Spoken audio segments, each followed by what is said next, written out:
Olá, meu nome é Jorge Gaia Pires, eu sou doutor em Engenharia da Informação e eu sou escritor de livros geralmente focado em pensamento crítico e ceticismo. Neste podcast, que é chamado de Estudos Bíblicos para Ateus, eu gostaria de discutir a Bíblia de várias perspectivas sempre cética. É extremamente irônico, né, um podcast se chamar Estudos Bíblicos para Ateus, né?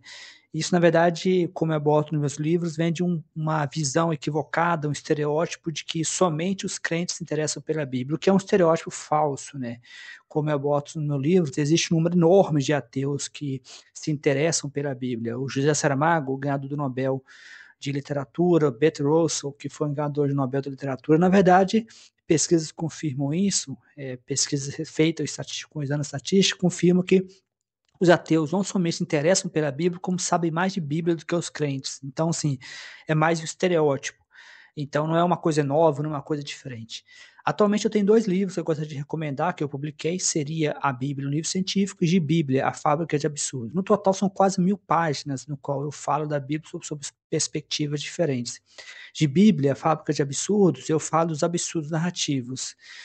Seria a Bíblia um livro científico, eu falo dos absurdos científicos, né? Como que a Bíblia não pode ser levada a sério nem nenhum nível como um livro científico. Nós temos o criacionismo, nós temos desenho inteligente, nós temos inúmeros casos, inclusive de cientistas famosos, como John Lennox, né, que tenta argumentar que o logo, né, que aparece em João, seria uma espécie de algo científico, que os cientistas deveriam levar a Bíblia mais a sério. Por isso que é extremamente importante que pessoas usem o pensamento crítico exatamente para poder quebrar essa ideia de que não existe conflito entre ciência e religião, ou de que o cristianismo não é uma ameaça ao conhecimento científico. Isso é uma falácia, né? Aqui eu me alinho muito com o Daniel Denesch, né? Quebrando o encanto no livro dele, né? Nós vamos quebrar esse encanto. Então, no mais é isso. Eu espero que vocês aproveitem o episódio do podcast. Lembrando que esse podcast está disponível tanto no YouTube quanto em plataformas como o Spotify, mas em plataformas como o Spotify eu tenho um limite de 2 horas mensais. Então, no YouTube eu posto com mais frequência. Então, bom aprendizado. Olá a todos. Sejam bem-vindos a mais um episódio do meu podcast. Este episódio, muito provavelmente, será postado somente no YouTube. Isso porque eu tenho um limite de tempo na plataforma de podcast que eu uso. Lembrando que todos os episódios do podcast que eu uso, ele automaticamente é colocado no YouTube. O que quer dizer, na prática, que você teria acesso a esses podcasts no YouTube de qualquer forma. O que eu estou fazendo, na verdade, é fazer a postagem direto. Isso porque existe um limite de tempo e eu não tenho como consertar esse limite de tempo no momento. Eu teria de assim, fazer uma assinatura uma assinatura premium, né? Uma assinatura que no momento eu não teria como. Eu gostaria de convidar vocês a conhecer todos os meus livros na Amazon e também no Google Books, no Google Play. E gostaria de convidar vocês a conhecer esse trabalho que eu venho fazendo. Eu queria chamar a atenção para esse detalhe, porque o tópico que nós vamos falar hoje tem a ver com o volume 2. Na verdade, eu acho que também falo no volume, eu devo repetir isso em alguns volumes, mas no volume 2 especificamente eu tenho um capítulo inteiro sobre o paradoxo de Epicuros, né? O paradoxo de Epicuros, eu vou tentar resumir aqui, porque eu não lembro de cabeça, mas ele é bem curto, é uma espécie de um poema, de uma reflexão. O paradoxo de Epicuros, para quem não sabe, foi um pensador grego, se eu não me engano ele pertencia à escola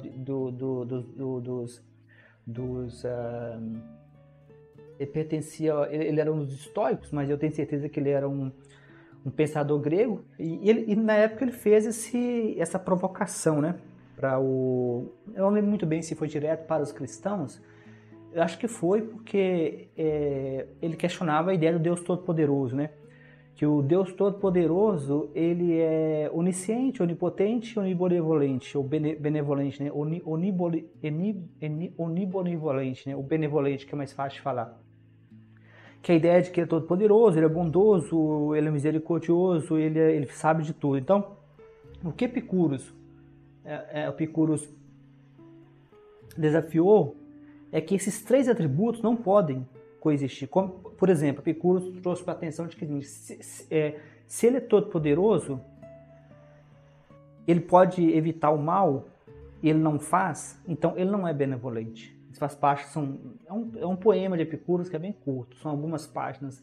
Eu vou colocar para vocês na descrição do podcast esse poema ou reflexão de Epicuro. Mas, resumindo, se ele for onipotente e ele não evita o mal, ou seja, ele não acaba com o mal do mundo, nós sabemos que o mal do mundo existe, então ele não é benevolente. Se ele não acaba com o mal porque ele não pode, então ele não é onipotente. Se, por exemplo, ele... Aí Epicuro são 4 linhas, mais ou menos, que eu lembro de cabeça, mas Epicuro vai questionando exatamente por que esses 3 atributos, onipotente, benevolente e onisciente, não se encaixam. Mas mais recentemente, eu não vou entrar em detalhes nisso, mas esses 3 atributos já foram questionados. Nesse livro mais recente que eu lancei, né, seria a Bíblia um livro científico? Né, que é a pergunta do livro, que é o título do livro. Lá também tem várias reflexões sobre esses atributos. Né? Lá no livro mais recente eu dou o exemplo do Deus Eric. Né?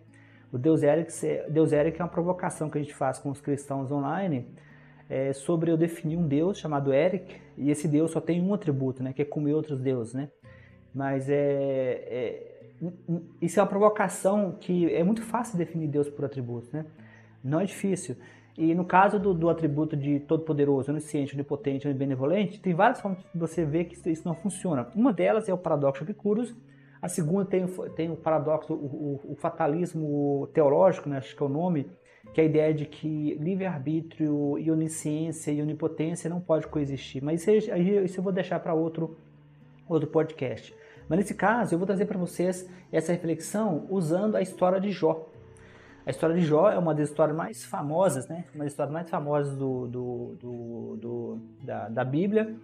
E essa história, curiosamente, está no Velho Testamento. Eu falo curiosamente porque o Velho Testamento é uma das partes mais obscuras da Bíblia, né? Das partes mais obscuras. E eu já conversei com vários cristãos, e muitos cristãos tendem a ignorar o Velho, ou pedir que a gente ignore, porque a quantidade de bizarrices que tem no Velho Testamento, muitos cristãos falam, mas ignora o Velho Testamento, né? Por exemplo, o Velho Testamento também tem inúmeras partes, como a parte que mataram os amalacaias, né? Mataram todos, burros, crianças, mataram todos, né?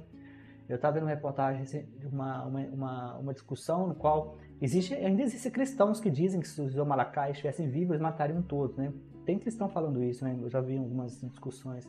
Mas tem Samuel, por exemplo, no Velho Testamento, que fala que a mulher é inferior, a mulher não pode ensinar nem ocupar cargos acima do homem.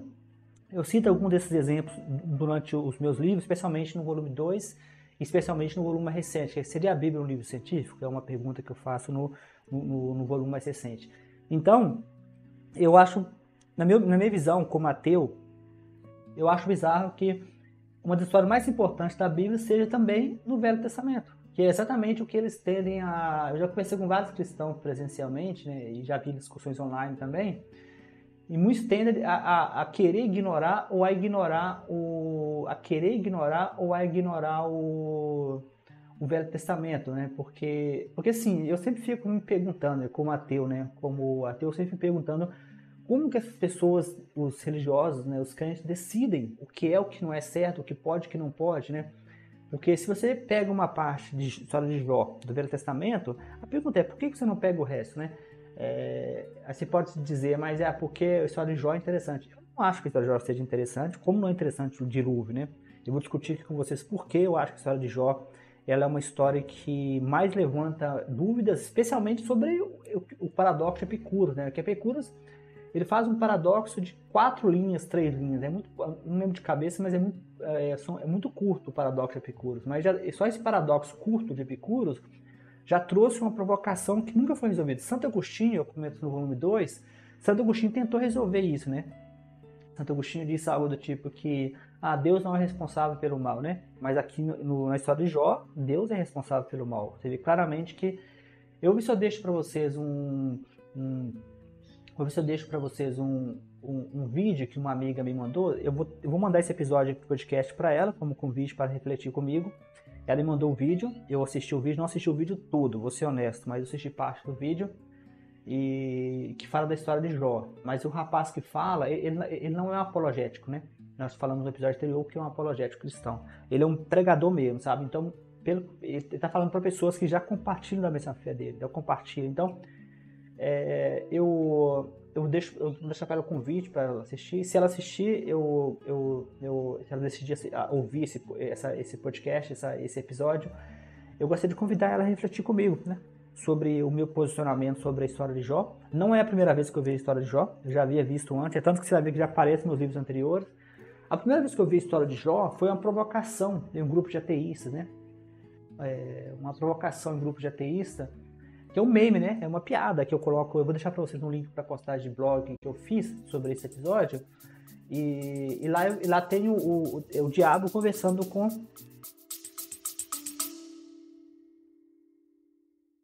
A intenção é continuar lançando os próximos volumes. A Revolução Ateísta, a ideia inicial, eu já estou com o rascunho pronto, né? Eu já tenho um rascunho mais ou menos ali, né? A rascunho tem mais de 700 páginas, então assim, a intenção seria falar de todos os assuntos de ateísmo, né? Moralidade, comunicação não violenta, que é uma coisa que a gente falou na live com o Bruno Goulart aqui, né? A comunicação não violenta como uma espécie de base moral para o ateísmo, né?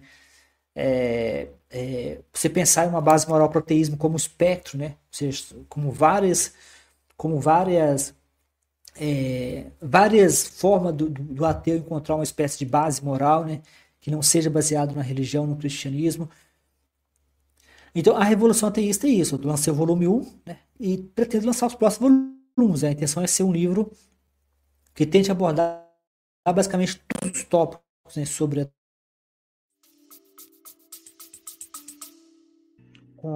com Deus, Jesus, como você quiser chamar, né? Alguns dizem que é Deus, outros dizem que é Filho. Mas aí ele meio que pede permissão. Ali eu já achei bastante estranho quando vi pela primeira vez. Eu não entendi a história, eu perguntei à pessoa, a pessoa não soube me explicar muito bem a piada.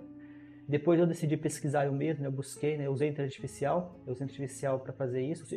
Esse podcast foi produzido com inteligência artificial, usando a inteligência artificial para me ajudar. Eu converso com a inteligência artificial, ela me responde. Então eu não leio a Bíblia no sentido tradicional. Eu leio através da inteligência artificial, que busca para mim as passagens, que busca as interpretações disponíveis na internet. São várias interpretações disponíveis. E o mundo da inteligência artificial ela confronta geralmente interpretações diferentes. Eu acho bem legal que isso me dá uma espécie de embasamento que não é, ou pelo menos não é totalmente viesado. Então, eu vou trazer isso para vocês basicamente dessa forma. Então, se essa amiga minha assistir esse podcast, também pedi gentilmente que não leve para o lado pessoal. Eu sei que quando a gente fala de religião, existe um risco enorme de a gente ofender as pessoas, existe um risco enorme da gente acabar ofendendo. Assim, uma vez, eu sei que muitas pessoas veem essas histórias como fé, né? E eu sempre me pergunto, então para que a gente tem as histórias, né? Porque eu já observei que as histórias bíblicas, elas só têm uma interpretação, que é a do pastor ou da liderança religiosa. Se você tiver qualquer interpretação alternativa, não é válida. Eu sempre pergunto, né, por que então você tem as histórias não podem ter interpretações alternativas? E uma vez eu estava vendo uma discussão sobre como a Bíblia foi montada, e a pessoa falou exatamente isso, né, que essa pessoa ela tá traduzindo a Bíblia usando a tradução ao pé da letra, porque uma crítica que essa pessoa faz da tradução da Bíblia é que a tradução da Bíblia ela é feita de várias formas diferentes. São mais de 30, 40 traduções diferentes atualmente no Brasil. Cada tradução vem de uma casa de publicação, vem de um grupo. Ele comentou que tem até casa de pastores que entram em contato com as editoras, né, com as publicadoras, e meio que ameaça mesmo. Ou você deixa, ou você traduz desse jeito, ou a gente não compra. Porque a Bíblia é um instrumento que eles usam dentro das igrejas, né? Ele comenta isso, né? Ele é um pesquisador da área bíblica e está traduzindo a Bíblia de uma forma diferente, segundo ele, a tradução ao pé da letra, sem encher linguiça, porque a Bíblia é um livro que não é traduzida, só que quando a pessoa traduz, a pessoa adiciona um punhado de detalhes que são modernos, não são da época, né? Por isso que a Bíblia parece um livro bonito, um livro atual, mas aquilo é traduzido especialmente. Quando eu vi, essa amiga minha me mandou esse rapaz que estava pregando sobre a história de Jó, e quando eu vi ele, não assisti o vídeo todo, assisti parte do vídeo, eu observei o tempo inteiro que ele ia enchendo linguiça, na minha visão, que dá à história um ar diferente do que ele pode ser visto. O que eu vou apresentar aqui é a minha visão, né? Se eu tivesse na posição desse pregador, como que eu explicaria a história de Jó? Eu explicaria a história de Jó do ponto de vista filosófico, né? Como assim do ponto de vista filosófico? Da origem do bem e do mal. Mas existem várias angulações, né? Eu vou deixar para vocês também uma outra postagem de um outro podcast, uma outra postagem do meu blog, no qual eu comparo a história de Jó com o estoicismo, né? Para quem não sabe, o estoicismo foi uma corrente de pensamento que existiu mais ou menos na época ali que a Bíblia foi escrita, né? Então, o estoicismo tem a mesma história, né? O criador do estoicismo, a história diz que ele perdeu tudo, ele era super rico, ele perdeu tudo, ele era um mercante super rico, muito parecido com a história de Jó, perdeu tudo. Então ele decidiu ir lá na Grécia e procurar os grandes pensadores da época, né? Os filósofos da época que andavam nas ruas conversando, era um modelo diferente do modelo de hoje. Aparentemente os filósofos ficavam na rua conversando, filosofando. Então ele decidiu buscar esses filósofos, né? A história diz que ele chegou para uma pessoa e falou: eu quero falar com o fulano de tal, que é um grande filósofo. Ele tá passando ali, né? E o cara foi lá e começou a conversar e daí o objetivo era entender como lidar com desastres da vida usando conhecimento, usando filosofia. Então, basicamente, apesar de que essa história de Jó é usada frequentemente como um exemplo de desastres, existem inúmeras filosofias que falam de desastres. O estoicismo é um exemplo, né? O estoicismo é um pouco diferente do cristianismo, no sentido de que o cristianismo ele cria figuras externas, como demônio, Deus, ou que quando Jó tem esse desastre pessoal, isso foi uma vontade de Deus para testar a fé dele. No caso do estoicismo, a gente aprende que esses desastres são parte da vida, a gente não tem como evitar que eles aconteçam. A gente não tem essa ideia de... Eu falo a gente porque eu me considero um estoico, não no sentido de estoico tradicional, eu estudo estoicismo. Quando eu tive dificuldade na minha vida pessoal, eu estudei estoicismo. Eu sei história de várias pessoas famosas, como Nelson Mandela, aparentemente também estudou estoicismo quando estava preso, ele encontrou o livro dos estoicos, e vários presidentes americanos também estudaram estoicismo. Então, o estoicismo é uma filosofia, existe um mercado que está exagerando no estoicismo, eles estão vendendo o estoicismo como se fosse uma coisa totalmente que não é, né? O estoicismo é uma filosofia de vida, né? E a ideia é viver uma vida simples e você deixar bem claro o que você é como indivíduo e o que você faz. A ideia é aproximar a fala e a ação do indivíduo, né? De você não ser uma pessoa com máscaras, né?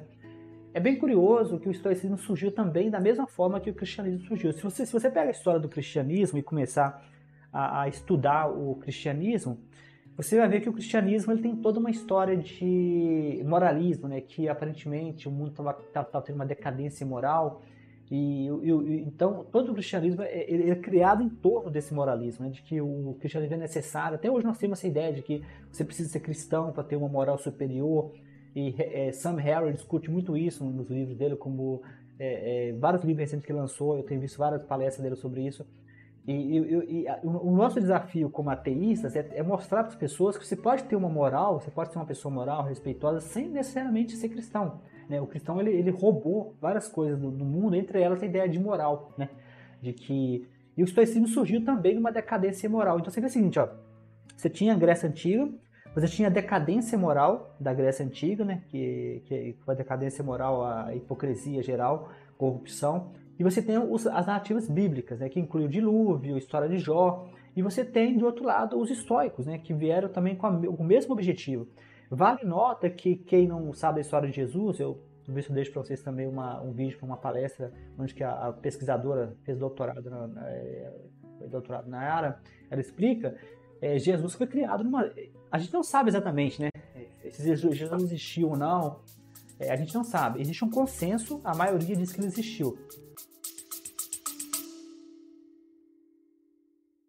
Livro que se alinhe mais ou menos de onde você está vindo, né? Eu tenho de Bíblia, a Fábrica de Absurdos, por exemplo, né? Talvez o de Bíblia, a Fábrica de Absurdos, seja interessante para quem para quem é religioso, talvez, né? Sei, o ateu, talvez, que queira entender a Bíblia de uma perspectiva mais cética, né? E no de Bíblia, a Fábrica de Absurdos, eu estou focado mais nos absurdos narrativos da Bíblia, né? Como se fosse uma história e você tentasse entender por que as pessoas entendem a história dessa forma específica, né? E eu vejo a história de Jesus no Gibi, a Fábrica de Absurdos, como uma evolução, né? Tipo assim, você tem uma história, que essa história foram sendo modificadas, né? Quem conta aumenta um conto. É uma história, quem conta aumenta um conto, né? Que é quando você pega uma história e você vai modificando a história, você vai brincando com a história, né? Basicamente, eu acho que basicamente aconteceu com a história de Jesus, né? Você tinha uma história inicial, talvez Jesus existiu, talvez fosse um profeta, talvez Jesus fosse um pregador muito talentoso, né? Não sabemos. E as pessoas foram modificando a história de Jesus, né? As pessoas foram adicionando alguma coisa, e foram fazendo modificação. E a história foi evoluindo, né? Chegar no ponto de sair de Marco, no qual Jesus é mais um profeta, Jesus é mais um andarilho, né? Um andarilho talentoso que movia montanha, e movia multidões, e Marco, né? E já em João, Jesus é Deus, né? Jesus já é aquela figura mística, né? Então, de Bíblia, Fábrica de Absurdos, que é meu livro, de minha autoria, talvez seja interessante para quem tá ali mais, quer uma visão mais, talvez, crítica da Bíblia, né? Todos eles focam em ateísmo, né? O de Bíblia, Fábrica de Absurdos, eu já começo o livro falando de José Saramago, eu começo Leandro Carnal, né? Eu falo um pouco da Francesca Stravacopolo, né? Só que os historiadores, eles separam Jesus místico de Jesus histórico. Então, sim, os historiadores falam que sim, a maioria fala que sim, né? Não todos, mas a maioria fala que sim, Jesus existiu, mas eles dizem que Jesus, eles só podem dizer que Jesus é uma figura histórica, né? Era um ser humano, né? Era um ser humano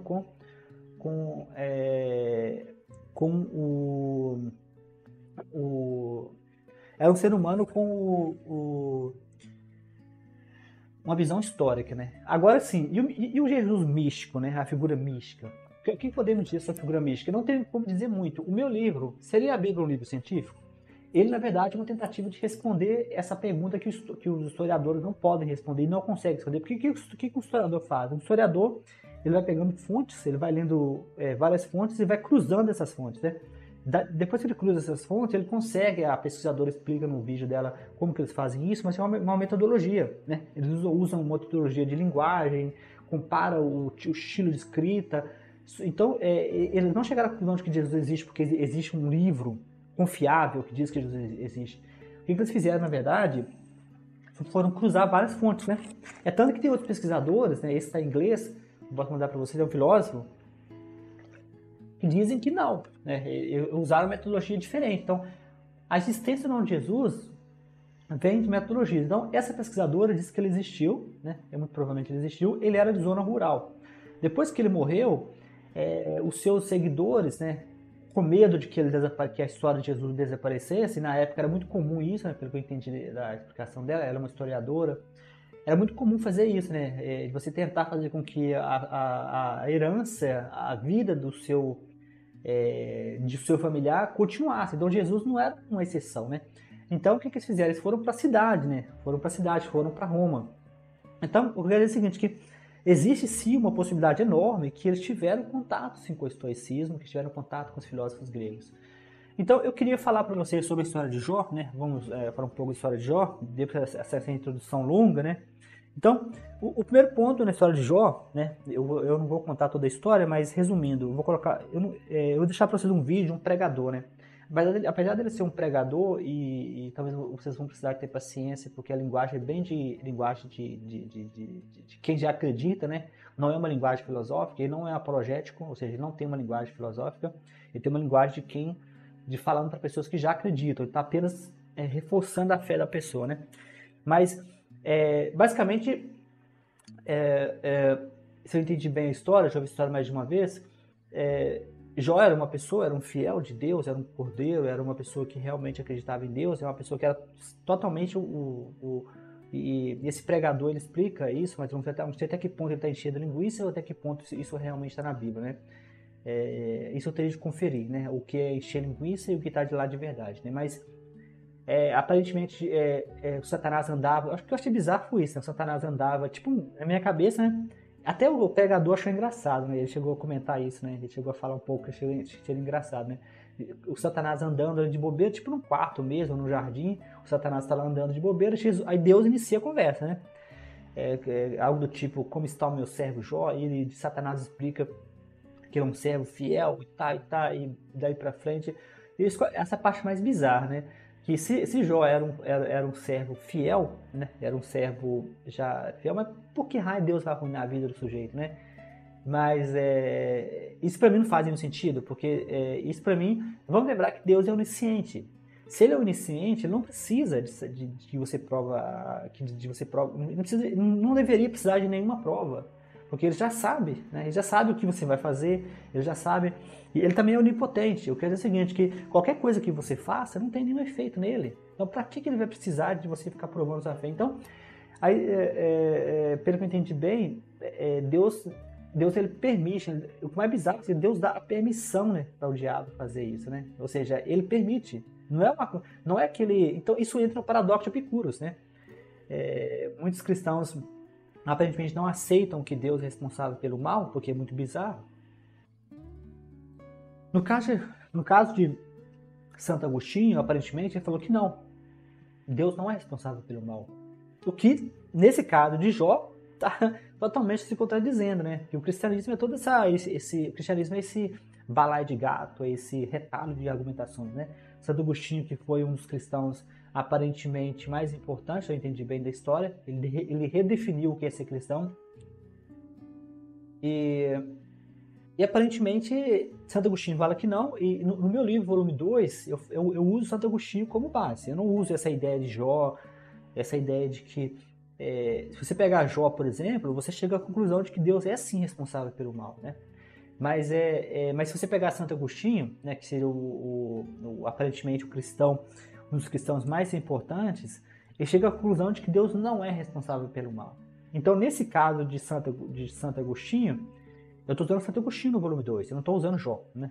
Porque são visões bem diferentes, opostas, né? Então, a ideia de que o demônio estava andando lá, eu não sei, a Bíblia é um livro que não tem figuras, não tem muitos detalhes. Inclusive, o próprio pregador fala isso, né? Não dá muitos detalhes. Ele meio confessa ali, né, que a Bíblia não dá muitos detalhes, né, sobre a história de Jó. Mas aí você deixa a imaginação.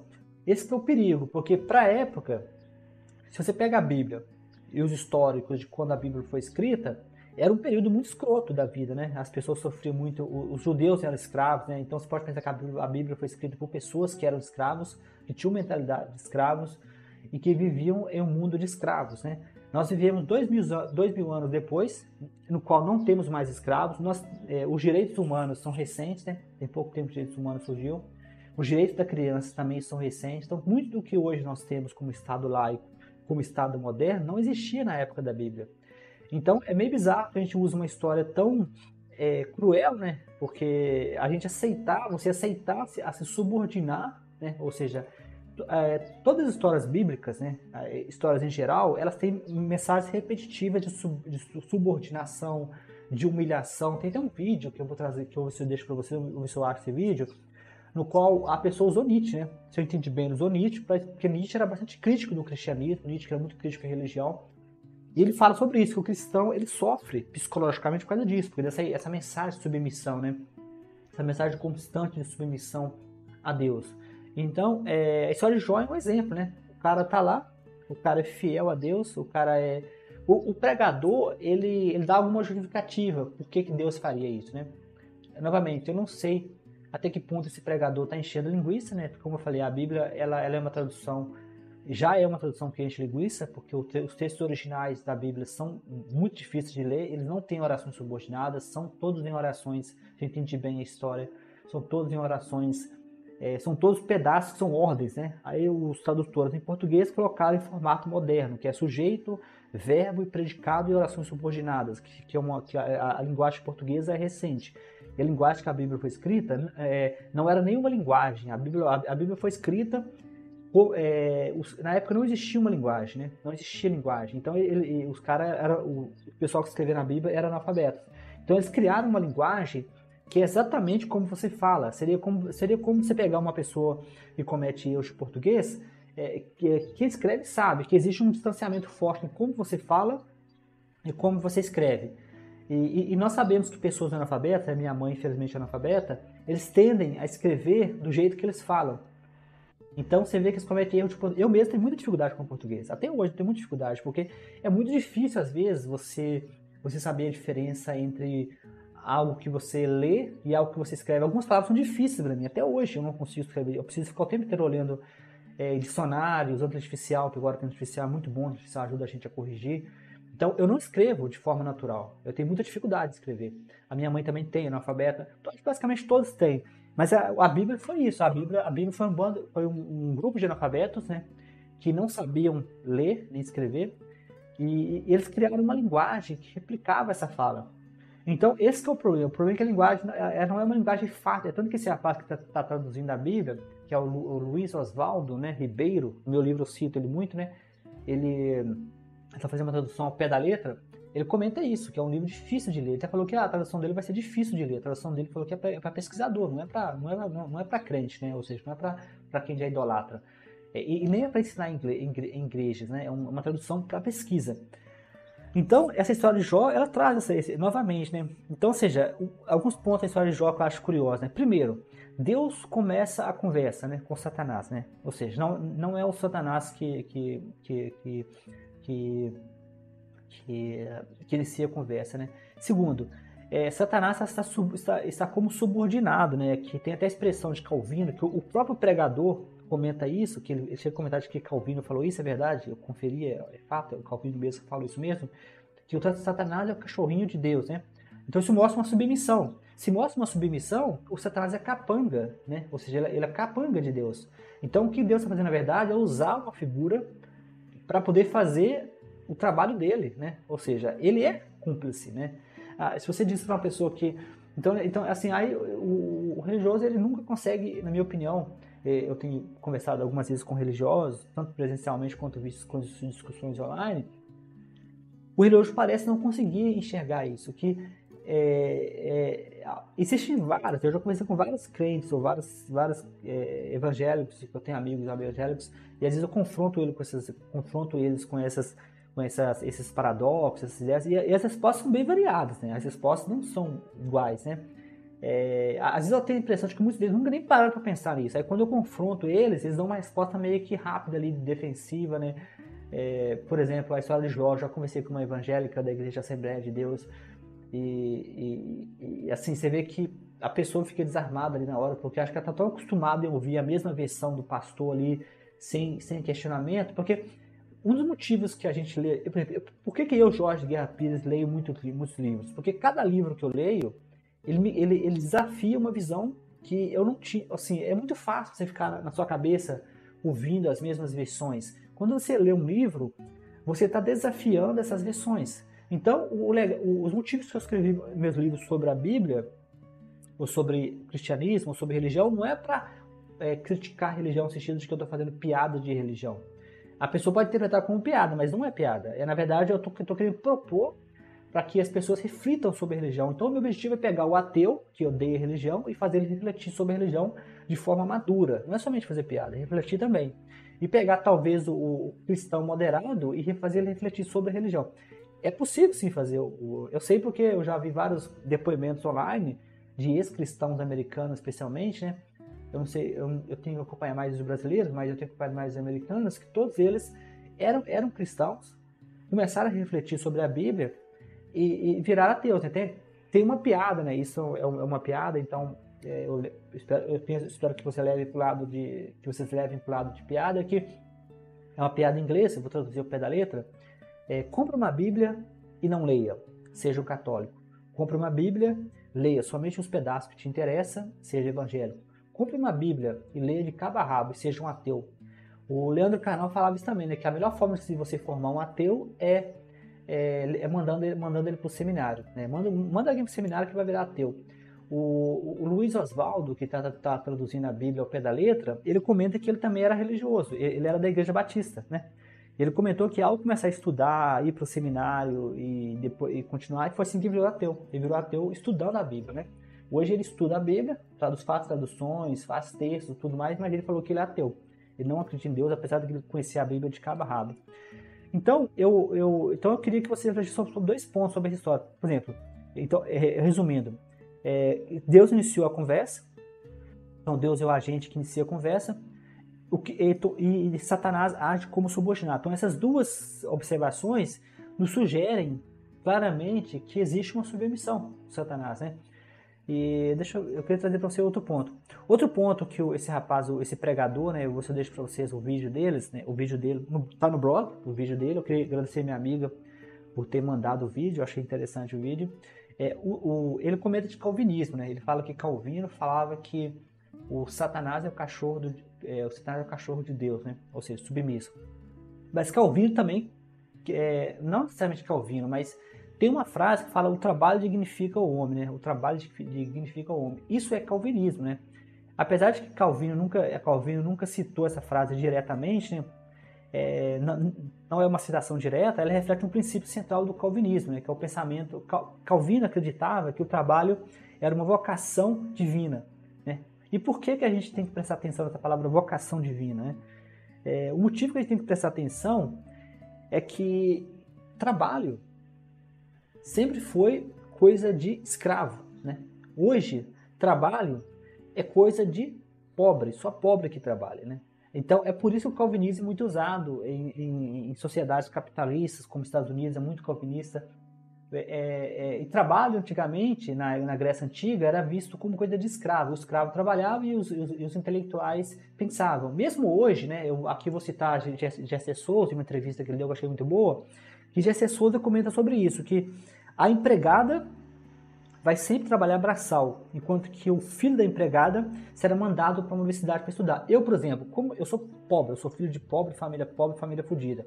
Mas como que eu estudei? Essa amiga que me mandou o vídeo, ela e o marido dela, né, são pessoas que me ajudaram financeiramente. Então, se não fosse eles que tivessem me ajudado financeiramente, me mandando dinheiro, eles me ajudaram até o mestrado, né, com dinheiro. No doutorado, eu consegui uma bolsa de estudo e fiquei totalmente independente, mas eles me ajudaram até o mestrado. Se eles não tivessem feito isso, eu teria seguido o mesmo ciclo da maior parte dos pobres do Brasil. Eu teria continuado sendo jardineiro, nunca teria tido tempo de estudar. Se hoje eu estou aqui fazendo esse podcast, se eu estou aqui fazendo se eu pude fazer doutorado, pós-doc, no exterior, toda essa história, foi porque tiveram pessoas como ela que pagaram pelo meu, vamos dizer assim, pagaram pelo meu tempo, né? Se não fosse o dinheiro financeiro deles, eu estaria num ciclo de pobreza. Então, meu ponto, quer dizer o seguinte, que o calvinismo é nada mais nada menos do que a continuação de um ciclo de humilhação do pobre, né? O pobre fica com trabalho braçal e o rico fica com trabalho intelectual. Então é tanto que o evangelho geralmente é usado para a teologia do domínio, que é muito comum no Brasil, está muito comum em igrejas pentecostais, neopentecostais. É basicamente isso, é fazer o pobre. Inclusive a história de Jó, se você presta atenção na história de Jó, ela é um exemplo de submissão, né? Porque o pregador lá, que eu não decorei o nome dele, mas ele comenta o seguinte, que Deus estava testando a fé, né? Que você pode ter vários desastres na sua vida que você não pode reclamar de Deus, né? Ele comentando que algumas pessoas reclamam por menos, pessoas com menos desastre na vida reclamam por menos. Então isso é uma mensagem de submissão mesmo, submissão, de humilhação mesmo, que Deus pode fazer com você o que Ele quiser e você não pode falar nada, né? O que eu acho totalmente bizarro essa visão, na minha visão, porque assim...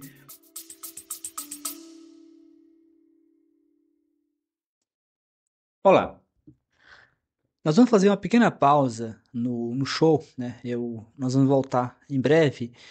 Eu queria fazer uma pequena pausa para falar um pouco para vocês dos meus livros, né? Eu tenho vários livros publicados na Amazon e muitos deles têm sido focados no conceito de divulgação científica. Então aqui nós vamos fazer uma pequena pausa para poder falar desses livros, né, que eu acho que pode ser bastante valioso para a minha audiência desse podcast. O primeiro livro que eu gostaria de sugerir para vocês Seria a Bíblia um livro científico, né? Seria a Bíblia um livro científico é um livro que aborda os absurdos bíblicos do ponto de vista científico, né? Será se a gente pode levar a sério a Bíblia do ponto de vista científico? Eu não fico em somente críticas, piadas, memes. Eu faço uma conexão com o mundo moderno, né? Com como a ciência mais recente responde às perguntas. Então, eu acho que é uma excelente leitura para vocês, né, para quem gosta de uma boa leitura. Então, Seria a Bíblia um livro científico, que é um livro que usa a Bíblia como um ponto de como uma alavanca, né, para a gente poder falar de ciências mais modernas, né. Quando a Bíblia foi escrita, muito possivelmente, com certeza, na verdade, né, o conhecimento que nós temos hoje, né, a vasta gama de conhecimento em genética, astrologia, física, não existia. Então, como que nós podemos, se a gente fosse atualizar a Bíblia, né, a Bíblia é um livro sagrado, então a gente não pode atualizar a Bíblia, mas se a gente fosse atualizar a Bíblia, né, quais seriam os conceitos científicos que deveriam ser colocados para que o livro fosse atualizado, né? Mas nós sabemos que é um livro sagrado, por ser um livro sagrado não pode ser atualizado, né? A ideia é essa, de que um livro sagrado ele é eterno até o fim, né? Então, mas se a gente pudesse atualizar, quais seriam os conceitos que deveriam entrar na Bíblia, né? Quais seriam os conceitos modernos em genética e várias áreas científicas, né? Então, hoje, eu deixo para vocês, nesse episódio, a dica do livro seria A Bíblia, um livro científico, né? Então, abração a todos e vamos voltar ao show.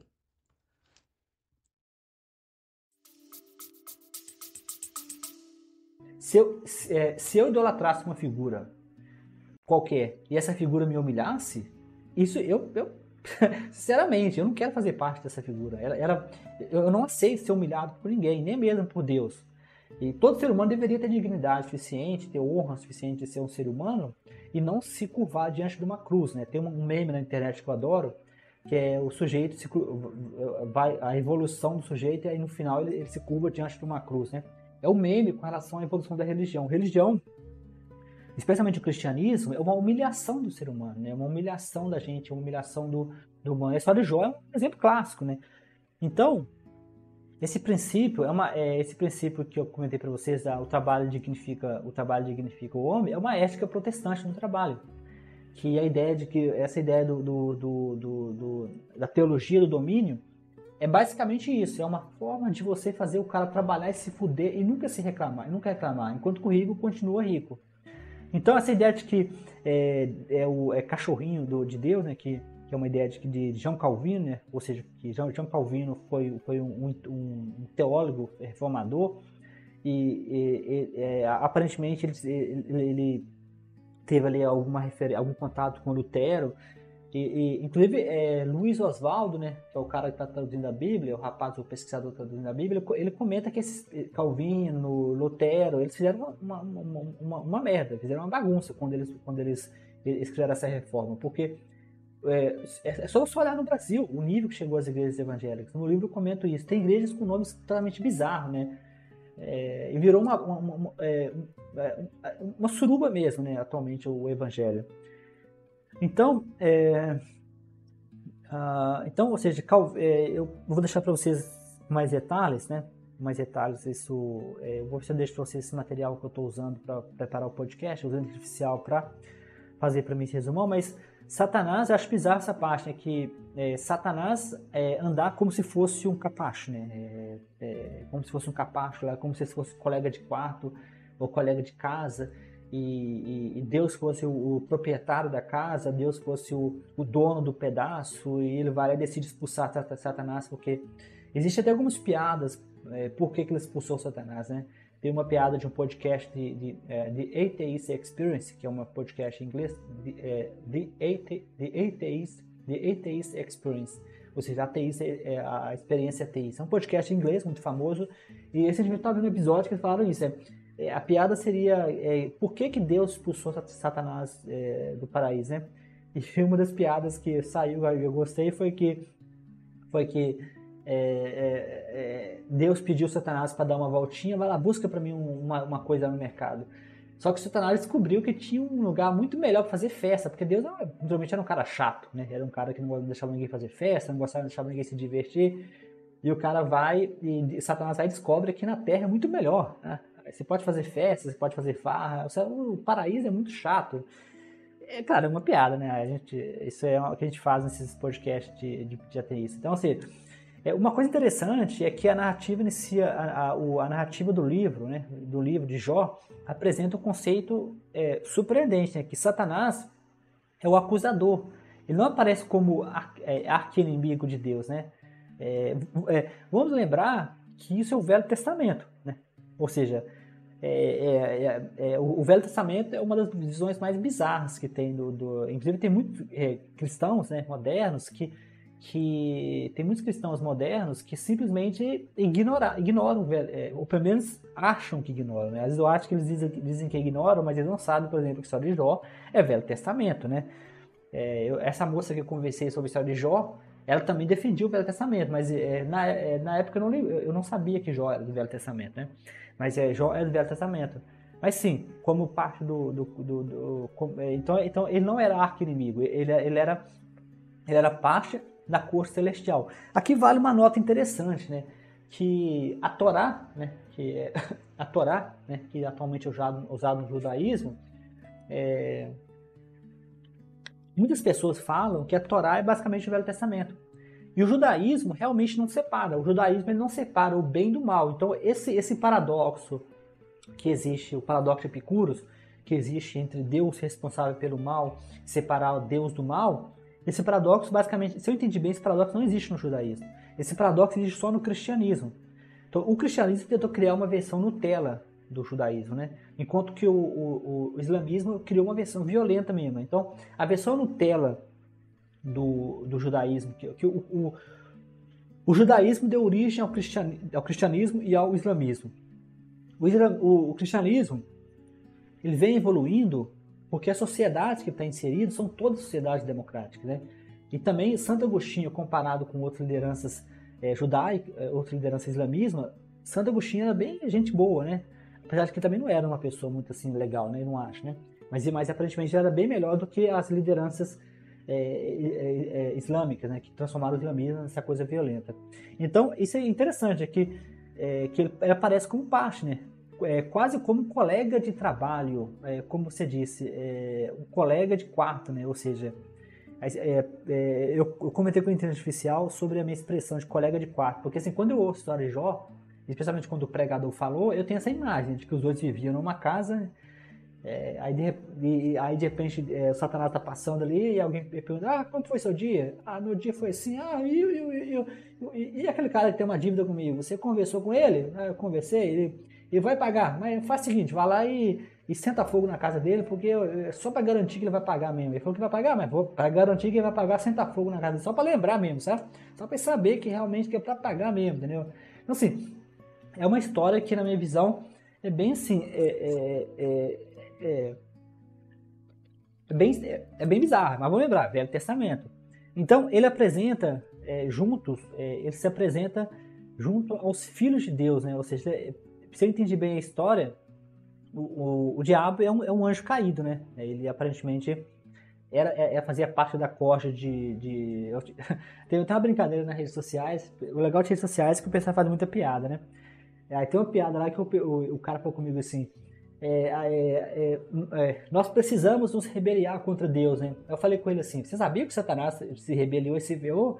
Ele falou assim, falou comigo o seguinte, mas dessa vez a gente vai se organizar melhor, né? Tem uma série no Amazon Prime que chama Hanis Hotel. Eu esqueci o nome da série, mas a série é isso. A série, no inferno, eles criam um hotel, né? No hotel, né? E eles tentam assim, tem essa história de rebelião mesmo, né? É bem engraçado. Eu vou deixar pra vocês o título, vocês veem. É bem engraçado, né? Então Deus inicia a conversa, né? Isso para mim é bastante curioso, né? Então, quem chama a atenção para Jó dizendo, a história mais ou menos assim, ó, Deus, quem chama a atenção para Jó, dizendo, viste o meu servo Jó? Lembrando que tem uma piada no nosso blog, eu vou deixar para vocês o link do blog, no qual essa conversa é colocada de forma de piada, né? Acho que ficou bem melhor porque não tem toda aquela pregação, é claro que é uma piada, é um resumo, viste o meu servo Jó? Isso sugere que, em certo modo, a prova a qual Jó é submetida não é provocada diretamente pelo Satanás, ou seja, não é provocada, então, ou seja, não foi o Satanás que foi lá e falou, eu vou destruir a vida da pessoa, eu vou acabar com ele, eu vou destruir ele, eu sou o diabo, eu sou capeta, não sei o que, não, foi Deus que disse para ele fazer, né, para testar a fé. Lembrando, Deus é onisciente. Se ele é onisciente, ele já sabe de tudo, inclusive quem vai trair ele, quem não vai. É a história de Jesus ser crucificado, né? Jesus foi crucificado, aí o demônio tentou Jesus, né? A tentação de Jesus. Só que Jesus era Deus. Pelo menos alguns cristãos acreditam. Uns falam que era Deus, outros falam que era Filho. Mas resumir, a Trindade, a tríade, né? A Trindade, mas então quer dizer que, de certa forma, Jesus já sabia, né? Sabia que era tentação. Então não foi tentação, foi uma encenação, a crucificação de Jesus. Mas estimulado pela própria sugestão de Jesus, ou seja, a própria estimulação, sugestão de Deus. Né? Então não foi que o diabo foi lá e falou, eu estava andando e decidi sentar fogo na casa do sujeito. Não, Deus mandou, senta fogo na casa dele. Não, então, ou seja, para mim, isso é uma interpretação que deve ser levada a sério, né? De que Deus provocou essa desgraça. Eu sempre acho bizarro na minha cabeça que uma pessoa que seja tão fiel. Imagine você tem um empregado que é seu melhor empregado, né? O cara perfeito. Aí você inseguro, muito inseguro, você vai lá e decide provocar ele, né? Decide ameaçar ele de demissão, porque você está inseguro, porque você acha que ele vai te deixar, né? Você acha ele é muito bom, você não quer perder esse empregado e você acha que ele vai te deixar e você começa a agir de forma totalmente bizarra, né? Você começa a ameaçar ele. Você começa a provocar ele, você começa a ameaçar de demissão. É óbvio, que o cara vai muito provavelmente desistir. Então, essa cena leva a pergunta, né? Essa cena de Jó. Qual é o papel de Deus na criação do mal, né? Pelo que eu vejo, o papel é bastante ativo. Lembrando, o paradoxo de Epicuros questiona isso. Essa história de Jó, ela afirma diretamente que Deus é sim responsável pelo mal. E lembrando que Santo Agostinho depois veio dizendo que não, Deus não é responsável pelo mal. Lembrando que o cristianismo, na verdade, ele foi criado em cima do judaísmo. E o Velho Testamento é basicamente o judaísmo. Então, basicamente, essa história de Jó, ela é uma visão judaica, né? Judaica. Então, o sentido da autonomia moral, né? O sentido da autonomia moral. Se Satanás age dentro do limite imposto por Deus, até que ponto Jó realmente é livre, né? Aí lembrando, novamente, se Satanás age dentro do limite imposto por Deus, até que ponto Jó está realmente livre? Ou mesmo sendo testado de maneira justa, né? Ou seja, sendo testado de maneira justa. Isso aqui, na verdade, a gente entra no outro paradoxo, que é o paradoxo do livre-arbítrio versus o Deus Todo-Poderoso. Então, se Deus pode ir lá e mandar o Satanás fazer o diabo às 4, ele manda mesmo, então nós não temos livre-arbítrio. Então, a ideia de que o crente fala que Deus nos deu livre-arbítrio, isso, na verdade, é uma discussão que eu faço muito no meu livro, né? Mas essa é uma discussão muito comum, né? Que eu acho que chama de fatalismo teológico, né? Que é o nome disso, né? Que é a ideia de que não existe livre-arbítrio com um Deus Todo-Poderoso. Então, a história de Jó claramente mostra isso, né? Então, esse curioso ponto é, de certa forma, bizarro, ou seja, um excelente gancho para a gente poder entender sobre a questão do livre-arbítrio, né, e a justiça divina. Né? Qual sentido você falar de livre-arbítrio, que é uma das bases do cristianismo? Eu já vi várias discussões online, eu já passei de várias discussões, e os cristãos adoram falar sobre livre-arbítrio, mas não tem livre-arbítrio, né? Não existe livre-arbítrio. Não existe livre-arbítrio, se você considerar a história da Bíblia. É claro que, como eu falei, muitos cristãos dizem, né, que eles ignoram o Antigo Testamento, que é muito paradoxal, mas tem essas questões que eu já comentei. Então é bom sempre lembrar, o demônio agiu amando de Deus, né? Deus quem permite que as calamidades em geral ocorram. Então toda calamidade, toda vez que você se ferrar, é Deus que está mandando. Então o diabo ele não age de forma independente. Né? Uma vez um pastor, eu estava conversando com um pastor pelo WhatsApp, um amigo meu, né? Eu vou mandar esse podcast para ele também. E aí ele me fez a seguinte provocação, né? Ele comentou comigo, Deus tem um plano para todas as pessoas, né? E se Deus aparecer para você e querer, como apareceu para Paulo, né? A gente estava conversando sobre a história de Paulo, e te invocar para fazer os projetos dele. Eu falei com o pastor da seguinte forma: eu aceito, mas tem condições. Eu vou colocar condições. Uma condição que eu vou colocar é que ele acaba com essa briga de gato e rato com o diabo. Né? Como você pode ver na história de Jó, ele manda. Então, nesse caso, ele nem precisa acabar com o diabo. Ele pode deixar o diabo tranquilo. É só ele parar de mandar o diabo fazer as coisas. Então, ele está mandando. Ele está mandando porque está brincando com a humanidade. Então, só ele parar. ele parar de mandar o diabo fazer as coisas. Ele não precisa nem matar o diabo pelo jeito, né? Ele não precisa nem acabar com o diabo de uma vez, que eu até comentei com esse pastor, acabar com esse tom de R, né? Entre Deus e diabo, é só ele parar de mandar. Então, ou seja, o livro começa, né? O livro de Jó começa com essa cena celestial, em que Deus elogia, né? Que Deus elogia a fidelidade de Jó. Eu acho interessante, né? Deus elogiando a fidelidade, mas então aparece o Satanás. E o Satanás seria assim, na minha cabeça, né, novamente, essas coisas bem trazidas, porque a Bíblia não dá muito detalhes, né? A gente fica imaginando como seria a cena, né? Mas eu não sei se você já viu aquela situação daquela pessoa, um chefe, por exemplo, vamos supor um chefe, por exemplo, que você tem medo dele, né? Eu já passei, infelizmente, já tive esse tipo de situação na minha vida. E você não quer que o seu chefe te veja, né? Eu já tive um chefe que era muito ridículo, no meu primeiro pós-doutoramento, eu odiava ele. Então eu queria sumir da reta dele, eu queria que ele esquecesse que eu existo, né? Então imagine o Satanás aparece lá e fala, opa, lembrei do Jó, né? O Jó é fiel, mas eu lembrei, o Satanás, já que você está passando aqui, aproveita e vai lá e se ferra com o Jó. Então, ou seja, mas então aparece Satanás, não como um ser demoníaco, né? Não como um ser demoníaco no sentido moderno, né? É bom sempre lembrar que a ideia demoníaca, no sentido moderno, é criação do cristianismo moderno. O inferno é criação... existe uma coisa enorme do cristianismo que é a criação moderna. Muitos crentes, muitos cristãos não sabem disso, mas o cristianismo ele é feito de camadas. Camadas e camadas. O inferno foi uma camada que foi colocada, e também o sentido de demoníaco, no sentido moderno, né? Mas como um acusador, né? Ou um adversário celestial, né? Seria como o bem e o mal, né? E lembrando que o judaísmo, se eu entendi bem a história, eu posso conferir isso depois, o judaísmo ele não separou essa coisa, né? Ele meio que manteve o bem e o mal. Isso explica por que Israel está matando, a Fábio está matando e acha normal, porque assim, na cabeça deles, que eles são judeus, é normal. Satanás sugere que Jó só é fiel porque tem uma vida próspera, ou seja protegida por Deus. Ou seja, é uma espécie de... Para mim essa história é bem bizarra, né? Porque para mim essa história, inclusive o pregador, que é minha amiga, me mandou o vídeo, ele fala isso também repetidamente, né? Acho bem bizarro que uma criatura onisciente e é tão insegura, né? Porque se você precisa testar, vamos supor, por exemplo, uma pessoa que é casada, né? A pessoa é casada e a pessoa quer testar a fidelidade da esposa.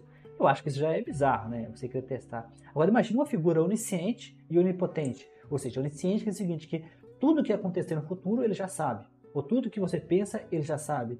E onipotente que é o seguinte, que não existe nada que você faça que tenha qualquer efeito sobre ele, ou que ele não possa reverter. Lembrando que onisciente e onipotente são duas coisas que não podem coexistir na lógica. Não dá para existir. Inclusive o paradoxo de Epicuro fala isso. Então Deus permite que Satanás teste a fé de Jó. Ou seja, para mim a palavra mais bizarra nisso tudo é testar a fé de Jó. Eu acho isso bizarro em dois sentidos. Primeiro, nós estamos falando que uma figura é onisciente, né? Uma figura onisciente. Então, qual é o sentido de você testar uma coisa que você já sabe? Né? Então note a palavra permite. Então, ele permitiu, retirando essa proteção para provar que a fidelidade de Jó é genuína. Ou seja, é bizarro na minha visão, de que Deus precisa testar se ele já sabe de tudo, ele precisa testar. É um Deus inseguro, né? É um Deus, a Bíblia está cheia disso, dessas passagens, desse Deus inseguro. Aí você pode perguntar, qual é a explicação para isso, né? A explicação mais plausível para isso é de que essas histórias da Bíblia foram criadas como uma teoria científica mesmo, né? O livro Será a Bíblia um livro científico? É uma provocação sobre esse tipo de coisas da Bíblia, né? Porque quando... vamos tirar a parte da Bíblia, né? Nós estamos no mundo. Um mundo cheio de desastre, um mundo cheio de desgraça. As pessoas... Isaac Newton, por exemplo. Isaac Newton perdeu metade do seu dinheiro em bolsa de valor. O rico, né, o primo rico, né, da corretora rico, também perdeu todo o seu dinheiro, né? Donald Trump também perdeu todo o seu dinheiro uma vez também. E eles se recuperaram. Então, essas desgraças que acontecem nas nossas vidas, você tem várias formas de interpretar isso, né? No caso da Bíblia, ela sempre interpreta como se fosse um agente externo, né? Então, a Bíblia nada mais nada menos que uma interpretação do mundo usando agentes, agentes que são diabos, demônios, anjos, não sei o que lá. Então, a Bíblia nada mais nada menos do que o pensamento em agentes, que é uma tendência cognitiva humana, é uma fraqueza do nosso cérebro, né? Suponha, por exemplo, como exemplo, que você está andando numa estrada escura no meio da noite e você vê uma moita se movendo, né? Essa moita se move. Você tem duas opções. Você pode pensar que é um vento ou você pode pensar que é um tigre. Se você pensar que é um tigre e você se afastar, mesmo que seja um vento, você vai sobreviver. Se você pensar que é um vento e for um tigre, você vai morrer. Então, nessa artigo chama isso de erro tipo 1 e erro tipo 2, falso positivo e falso negativo. Então, o nosso cérebro está o tempo inteiro fazendo esse tipo de identificação. E a gente erra muitas vezes. Só que na antiguidade, você cometeu um erro desse, de achar que o vento, achar que um tigre era vento, é muito mais custoso para a sua vida do que achar que o tigre era o vento. Então, a nossa espécie evoluiu para ver agentes, né? Então, porque ver agentes na natureza faz parte da proteção do cérebro. Então, você pode pensar que a religião é uma consequência, é um efeito colateral da evolução do cérebro. Então, ver agentes em tudo. Por exemplo, Daniel Kahneman, ele publicou o livro dele Pensa Rápido e Devagar, que é uma excelente obra. Daniel Kahneman é ganhador do Prêmio Nobel. Ele usa essa ideia no livro dele, né? Ele explica por quê, é um psicólogo, ele explica por quê. Ele falou assim, que a mente humana, ela opera melhor com agentes. Então ele chama de sistema 1 e sistema 2 o nosso cérebro. E esse negócio de Jó e tudo mais, essa história seria o sistema 1. Então ele comenta que existe a história fugiu o nome agora, Butler, né? Mas Butler em português, esqueci o nome, mordomo. Que a gente tem a história do mordomo malvado. Foi o mordomo que roubou o dinheiro, né? Toda vez que a gente coloca um nome, a gente coloca uma pessoa, a gente coloca um agente em uma história, a história passa a ficar mais fácil de ser lembrada. E nós fazemos isso o tempo inteiro. Nós fazemos a história do Joãozinho, a história dos 6 porquinhos, a história do lobo mau, a história do Chapeuzinho Vermelho. Observe que todas as histórias que a gente conta são todas com agentes, né? Então, a Bíblia é nada mais ou menos do que você pegar essa fraqueza da mente humana e colocar agente em tudo. Esses mesmos eventos bíblicos são narrados em outras culturas, né? Como o budismo, como o estoicismo, como até a própria psicologia, só que são narrados de forma diferente, né? Por exemplo, como eu comentei anteriormente, no caso do desastre de Jó, no estoicismo isso virou motivo para procurar conhecimento. Eu, quando tive as minhas tragédias pessoais, eu procurei mais conhecimento, eu procurei psicologia, eu conhecia a comunicação não violenta, eu conhecia a comunicação não violenta, eu conheci no momento mais difícil da minha vida. Quando eu fui fazer meu primeiro pós-doutorado, foi difícil para mim, eu tinha voltado para o Brasil, eu estava confuso, eu tive um orientador, uma merda, um orientador. Então foi quando eu comecei a estudar comunicação não violenta. Então eu não procurei religião, eu não procurei uma explicação externa, eu procurei como lidar com a situação, usando comunicação não violenta que na época eu conhecia, que envolvia como lidar com os sentimentos. Então, em vez de externalizar meus sentimentos, dizer que é coisa do diabo, é uma coisa externa, eu procurei aprender com esses sentimentos, né? Então essa que é a diferença muitas vezes. Então, continuando aqui, para a gente fechar esse negócio, então, primeiro, a gente tem que lembrar sobre a questão de Jó, né, que levanta a questão, que algumas perguntas. Será que Deus permite o sofrimento? Eu acho que sim. Pela história de Jó, quando ele manda, ele não está somente permitindo, como ele também está provocando. O propósito do sofrimento. Então tem um documentário do Richard Dawkins, Christopher Hitchens, que era um grande ateu, né? É um dos 4 cavaleiros do ateísmo moderno, né? Que a gente chama eles, meio que um elogio a eles. Ele fez um documentário sobre Madre Teresa de Calcutá, né? A Madre Teresa de Calcutá, ela é muito bem vista, ganhou o Nobel da Paz. Só que Christopher Hitchens, ele era um jornalista investigativo, mas era ateu.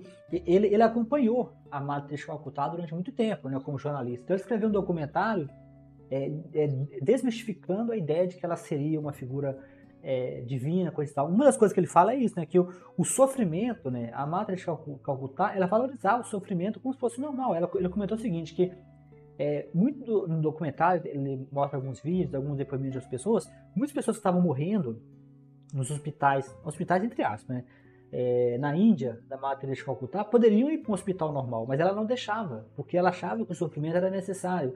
Os prêmios que a Madre Teresa de Calcutá ganhou, e foram vários prêmios, o Nobel é dinheiro. O Nobel acho que não lembro o valor, mas o Nobel é muito dinheiro que você ganha. Ela ganhou vários prêmios.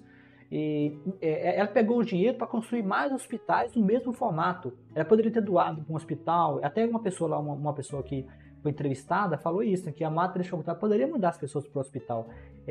Mas ela não mandava, porque ela achava que o sofrimento fazia parte do processo. Então o cristianismo tem isso, né?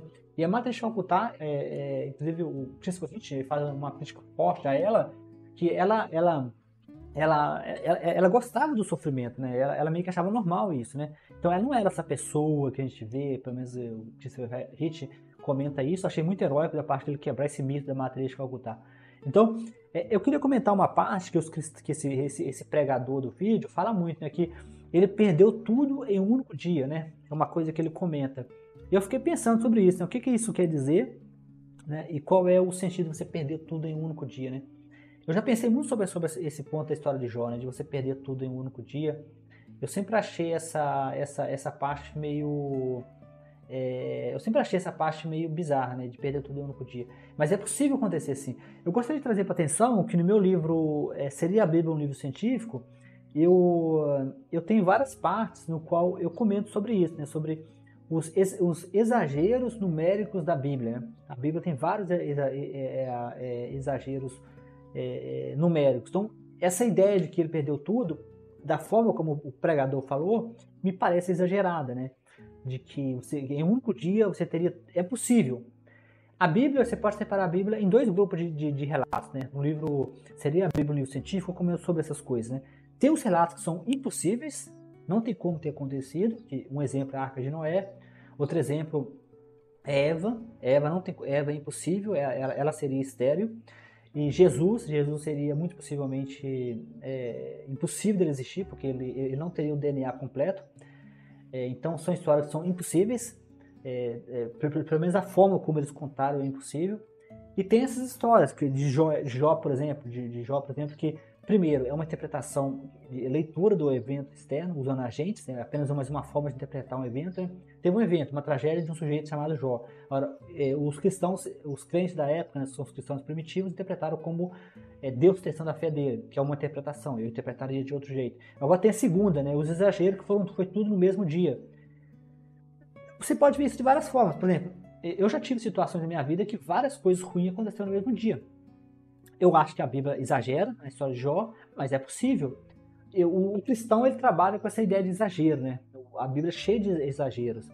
E é por isso que muitos falam que o cristianismo é uma doutrina problemática, porque as sinas são impossíveis você não pecar. É impossível você não pecar, né? Porque, por exemplo, o caso de que você já nasce pecador porque você nasceu do sexo, né? Pelo menos alguns cristãos acreditam nisso, que é o pecado original, né? Essa ideia é bizarra porque você não tem como fugir, porque você não vai... talvez inseminação artificial, aí você já consegue fugir disso, mas a ideia de que... já vi cristão falando isso, que Jesus foi crucificado. Por que Jesus foi crucificado? Porque Jesus não nasceu do pecado, né? Que é o que alguns cristãos... Eu já conversei com alguns cristãos, eles falam que Jesus era o único que não nasceu do pecado. Então, eu posso usar uma lógica e falar assim, então se eu fizer uma criança com inseminação artificial, que é moderna, a tecnologia moderna, e matar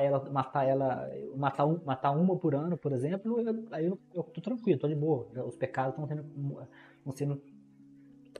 estão sendo pagos, né? Eu não vou entrar em detalhes porque eu vou deixar para outro podcast no futuro, porque o cristianismo tem essa ideia de sacrifício, de sangue. Isso tem a ver com as origens do cristianismo. Então ele perdeu tudo em um único dia, né? A história diz o seguinte, que um mensageiro após o outro trazendo más notícias em sequência, quase sem dar tempo para Jó processar uma perda antes de ouvir. Eu não sei, talvez Jó era um cara que ficava se esquivando de problemas, né?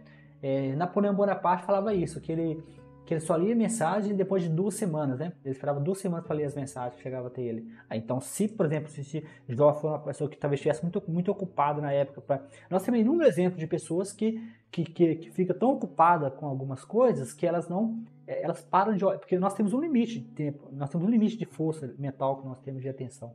Daniel Kahneman fala muito isso. Então, se Jó, por exemplo, começou a ignorar vários eventos da vida, é possível que esses eventos se acumulassem. É possível, mas não quer dizer necessariamente que seja uma coisa divina, né? Então, esse detalhe de súbita, calma, intencional, narrativa sublinha o caráter aparentemente aleatório e cruel das perdas, né? Sim, a palavra aleatório das perdas faz mais sentido do que Deus. Muito provavelmente foram eventos aleatórios. Aqui eu estou assumindo que aconteceu de verdade, né? E estou assumindo também que a pessoa que narrou a história narrou de forma correta, né? Lembrando que a Bíblia, muito provavelmente, é cheia de exageros, como, por exemplo, os 40 dias de Moisés no deserto, algo do tipo. Eu comento muito disso no livro. Muitas histórias, muito provavelmente, são exageros, né? Então, a narrativa de Jó destaca que ele perdeu tudo de forma abrupta, né? Deixa eu fazer um resumo aqui, pessoal, que eu não quero que isso fique muito, muito longo, já passou de 1 hora aqui. Eu vou parar por aqui, porque acho que já ficou longo demais. Mas eu vou deixar talvez material, eu vou deixar material para o futuro, para a gente falar no futuro, já tem bastante coisa no áudio. Eu vou deixar mais coisas para me fazer no futuro. Eu gostaria de convidar vocês a ler os meus livros na Amazon, no Google Books. Meus livros estão disponíveis em formato impresso, em formato e-book, em formato de audiolivro. E-book está tanto no formato do Kindle quanto no formato do e-book do Google Books. Lembrando que esse episódio será postado no YouTube, porque eu tenho um limite, uma cota mensal no podcast onde que eu posto, que esse podcast distribui para todas várias plataformas, entre elas Spotify, Amazon Prime e muito mais, mas infelizmente essa plataforma ela é paga, mas você pode usar um limite de 2 horas mensais para postar. Então eu já meio que praticamente já gastei meu tempo mensal, mas eu quero manter o podcast porque eu quero manter as ideias fluindo. Então esse episódio especificamente ficará disponível para vocês no YouTube.